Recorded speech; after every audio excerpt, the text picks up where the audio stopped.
साथियों, प्यारे दिल्ली वासियों, आज का विषय है कैंसर जागरूकता जागरूकता और कैंसर के प्रारंभिक लक्षण व कैंसर से बचाव के उपाय। आज हम चर्चा करेंगे। आज हम कैंसर बीमारी के बारे में चर्चा करेंगे। हम सबको मालूम है कि कैंसर बीमारी पूरे विश्व में बढ़ती जा रही है। इस पर चर्चा के लिए हमारे बीच हैं कैंसर विशेषज्ञ डॉक्टर RN मित्तल जी, जिनको इस फील्ड में 33 वर्ष का अनुभव है। इन्होंने कैंसर की training Bangalore Tata memorial hospital Mumbai व USA से हासिल की है। वह जयपुर गोल्डन अस्पताल रोहिणी में आजकल कार्यरत है। डॉक्टर मित्तल जी, आपका इस चर्चा में स्वागत है। हम सबसे पहले आपसे ये पूछना चाहते हैं कि आजकल बहुत सारे केस कैंसर के बारे में आ रहे हैं, इसका मुख्य कारण क्या है? धन्यवाद अजय गुप्ता जी, आपने बहुत सही प्रश्न किया। मैं मानता हूं कि पिछले 3-4 दशक में कैंसर के मरीजों की बहुत ज़्यादा बढ़ोतरी हुई है और इस कैंसर के मुख्य कारण है हमारी आधुनिक जीवन शैली। यानी कि हमारे अंदर मुख्य कारण मान लीजिए आप गुटखा खाने की प्रवृत्ति, पान खाने की प्रवृत्ति, धूम्रपान, बीड़ी सिगरेट पीना, शराब का सेवन और जीवन शैली से अनुरूप दूसरे कारण है जैसे व्यायाम नहीं करना। पहले हमारे पूर्वज आप देखते थे बहुत ज्यादा फिजिकल वर्क उनका हो जाता था, साइकिल पे चलते थे, पैदल बहुत चलते थे, घर के काम भी खुद करते थे।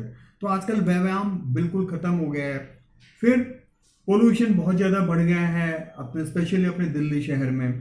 फास्ट फूड, कोल्ड ड्रिंक पीना, फास्ट फूड, पिज्जा, बर्गर, इनमें कौन सा तेल यूज हो रहा है, क्या नहीं हो रहा। Fast food is very important cause. फिर हम आजकल fruits and vegetables, fresh fruits vegetables का खाने का प्रचलन बहुत कम हो गया है। इसी तरह मैंने कहा बीड़ी सिगरेट और शराब, इनमें भी अगर जो कोई इंसान दोनों काम इकट्ठे करता है, स्मोकिंग से मान लीजिए 4 से 5 गुना कैंसर ज्यादा होता है आम पॉपुलेशन के मुकाबले।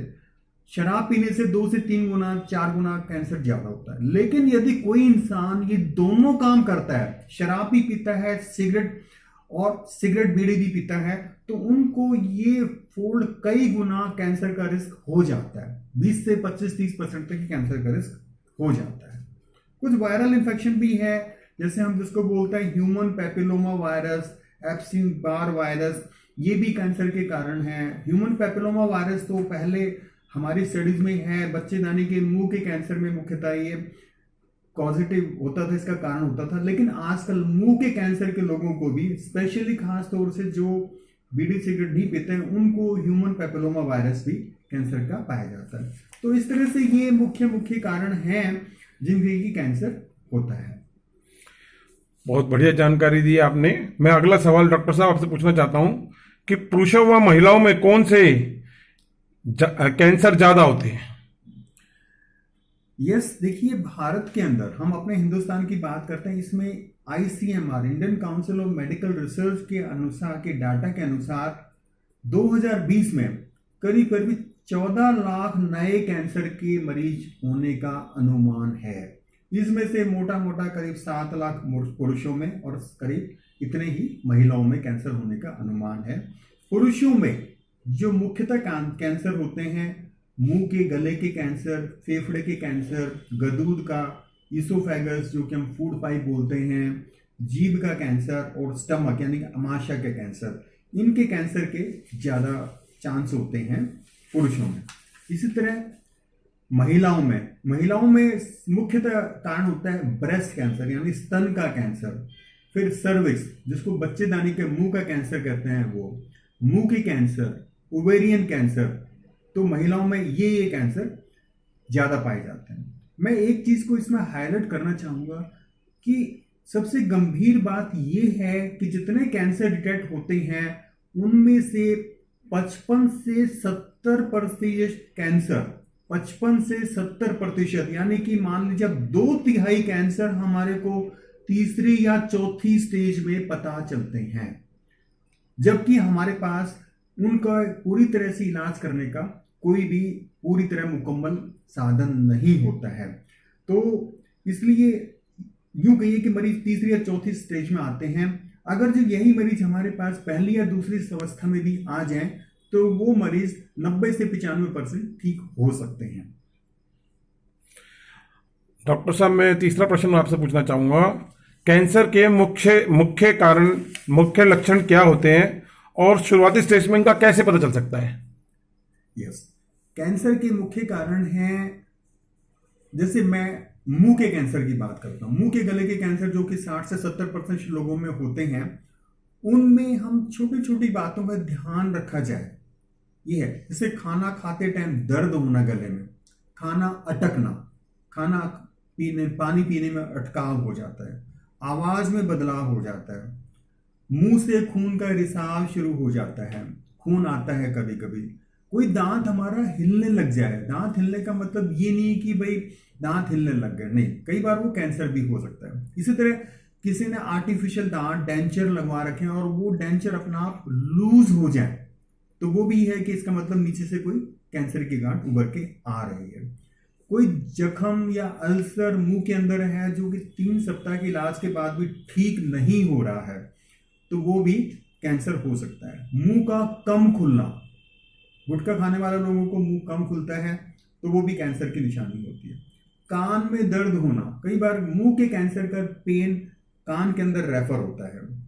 गर्दन के अंदर गठान होना, मुंह के गले के कैंसर जो है मुंह से शुरू होकर गर्दन में गांठ बना देते हैं, तो वो गर्दन में गांठ भी ये नहीं कि गांठ तो वैसे ही बन गई, या ये नहीं कि सारी गांठ भाई टीबी की होती है, नहीं, ये कैंसर की भी गांठ होती है। इसलिए हमारी स्टैंडर्ड ट्रेनिंग है, किसी भी डॉक्टर के पास पेशेंट जाता है कि भी गर्दन में गांठ है तो उसका मुंह का चेकअप करना भी जरूरी होता है। चेहरे पे सूनापन, कई बार हमारी कुछ नर्व्स होती हैं, वो नसें हैं, वो ट्यूमर की वजह से उन पर दबाव पड़ता है तो वो हिस्सा कई बार सुन्न हो जाता है, या कई बार उस नर्व में पेन होने लग जाता है। तो ये सारे हमें लक्षणों का ध्यान रखना चाहिए। इसके अलावा ये हो गए मुंह के गले के कैंसर। इसी तरह सबसे खास बात ये बताना चाहूंगा कि कैंसर में पहली व दूसरी अवस्था में पेशेंट को कोई ज्यादा तकलीफ नहीं होती है। तभी मैंने आपको बताया कि 55 से 70% लोग हमारे पास तीसरी चौथी अवस्था में आते हैं। तो इसी के लिए इन सिम्टम्स का हमारे को ध्यान रखना है। जैसे ये सिम्टम्स आए आपको डॉक्टर के पास जाना चाहिए, बताना चाहिए कि ये बात है। इसके अलावा ये तो मुंह के गले, इसके अलावा जैसे किसी को, कोई लेडीज को स्तन के अंदर कोई गांठ है, स्पेशली वो गांठ में दर्द नहीं है तो वो कैंसर की गांठ हो सकती है। किसी को बगल में गांठ है तो उसके लिए भी हमें देखना पड़ेगा कि कैंसर की गांठ नहीं। किसी को भूख कम लगती है, इसका वजन बगैर किसी कारण के कम होता जा रहा है, किसी को हल्का हल्का बुखार हो रहा है, किसी को रोजमर्रा की आदतों में बदलाव हो रहा है, जैसे किसी को कब्ज बढ़ती जा रही है। कब्ज बढ़ना जी, इसका मतलब कैंसर हो सकता है। कब्ज बढ़ने का मतलब लार्ज इंटेस्टाइन में कैंसर, उल्टियां आना, किसी भी हमारे जो छेद है, ऑरिफिस है, उनसे खून आना, मुंह से खून आना, उल्टी में खून आना, खांसी में खून आना, लेडीज को योनि में से खून आना, लेटरिन के रास्ते से खून आना। अब लेटरिन के रास्ते से खून आने का मतलब ज्यादातर लोग क्या सोचते हैं कि जी बवासीर हो गई, आप भी मानते होंगे बवासीर, पाइल्स हो गए। नहीं, चेकअप कराना जरूरी है। क्या पता पाइल्स हैं, यस मैं मानता हूँ 90% लोगों को पाइल्स ही मिल सकते हैं, पर 5 से 10% लोगों को हो सकता है वो कैंसर हो। हमारे पास ज्यादातर पेशेंट मेरे पास आते हैं, वो यही आते हैं कि जी बवासीर थी, हमने तो ऑपरेशन करा लिया, फिर भी खून नहीं रुका, देखा तो कैंसर की गांठ थी। तो ये खून कहीं से आना ये भी बड़ी खतरनाक निशानी। पेट के अंदर कोई गांठ होना, कोई महसूस हो रही कोई गांठ, ये जैसे हल्का हल्का बुखार रहना, थकान रहना, ये सब कैंसर की निशानी हो सकती है। तो इसके लिए आपको चेकअप कराना बहुत जरूरी है ताकि हम पहली या दूसरी अवस्था में ही उस कैंसर को पकड़ लें, उसकी पहचान कर लें। पहली या दूसरी अवस्था में कैंसर पता चल जाता है तो उसमें हमारे ठीक होने की काफी ज्यादा उम्मीद बढ़ जाती है। बहुत बढ़िया डॉक्टर साहब। अब आपसे एक लास्ट प्रश्न मैं पूछना चाहूंगा आज की इस कड़ी में, कैंसर से कैसे बचा जा सकता है, इससे बचने के क्या उपाय हैं, अग्रिम स्तर पे कैसे बचने के इसके उपाय? कैंसर से बचने का उपाय तो सबसे पहले तो ये है कि जो मैंने बताया था मुख्य कारण है उनको हम दूर करें, अपने जीवन शैली में बदलाव करें। हम गुटखा, बीड़ी, सिगरेट, शराब का सेवन बंद करें, फास्ट फूड खाना बंद करें, व्यायाम करें, डेली व्यायाम करें, कुछ ना कुछ फिजिकल एक्सरसाइज करें। इससे हमारे ये मान लीजिए आप 70% कैंसर कम हो जाएंगे। फिर उसके अलावा हमारे पास कोई भी अर्ली सिम्टम आ जाता है, कोई भी शुरुआती स्टेज में, जैसे किसी का मुंह कम खुलता है, आवाज में बदलाव आ गया, खाना निगलने में दिक्कत है, गर्दन में गांठ आ गई, तो ऐसे सिम्टम्स को हमें नकारना नहीं चाहिए, उसका हमें चेकअप कराते रहना चाहिए। फिर आजकल कुछ बोलते हैं टेस्ट करा लेने चाहिए, स्क्रीनिंग बोलते हैं उसको। जैसे लेडीज के कैंसर में, बच्चेदानी का मुंह का कैंसर जो हमारे देश में बहुत कॉमन है, उसके पैप स्मीयर एक जांच होती है।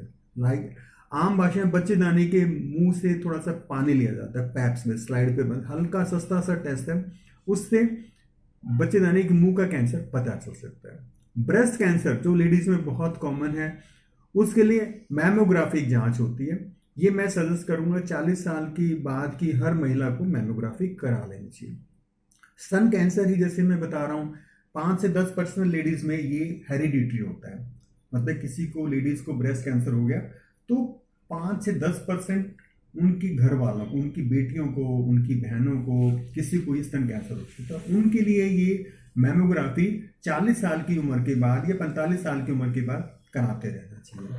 इसी तरह कोई बहुत ज़्यादा स्मोकिंग करता है कोई इंसान, तो उसको अपना एक्सरे चेस्ट या सीटी स्कैन हर साल 2 साल में करा लेना चाहिए। या कोई बहुत स्मोकिंग करता है तो उसको कम से कम हल्का खांसी वांसी है, 2 हफ्ते खांसी को हो गए, ठीक नहीं हुई है, तो उसको अपना एक्सरे चेस्ट और सीटी स्कैन करा लेना चाहिए। मेरे पास बहुत मरीज आते हैं, किसी खांसी थी, ये था, हमने 3 महीने 2 महीने टीबी की दवाई खा ली और उसके बाद ठीक नहीं हुआ, तो पता चला कि उसका तो टीबी की दवाई दी पर एक्चुअली में तो उसको कैंसर था। जैसे मैंने थोड़ी देर पहले बताया कि पाइल्स लोग बात सोच लेते हैं खून का रिसाव होना है, ऐसे ही खांसी में भी लोग बात सोचते हैं टीबी हो गई। हमारे हिंदुस्तान में बहुत कॉमन है, बट नहीं, उसका सीटी स्कैन होना चाहिए, उसकी जांच होनी चाहिए।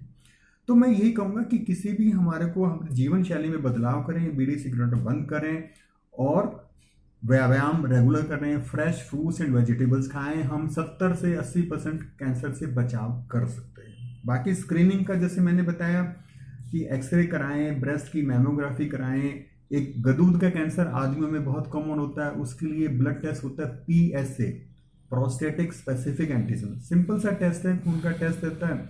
हम हार्ट के लिए भी जैसे स्क्रीनिंग कराते हैं, ऐसे ये भी PSA टेस्ट करा लेना चाहिए। लेडीज को ब्रेस्ट मैमोग्राफी वगैरह करा लेनी चाहिए। तो यही तरीके हैं जिनसे हम कैंसर में बचाव कर सकते हैं।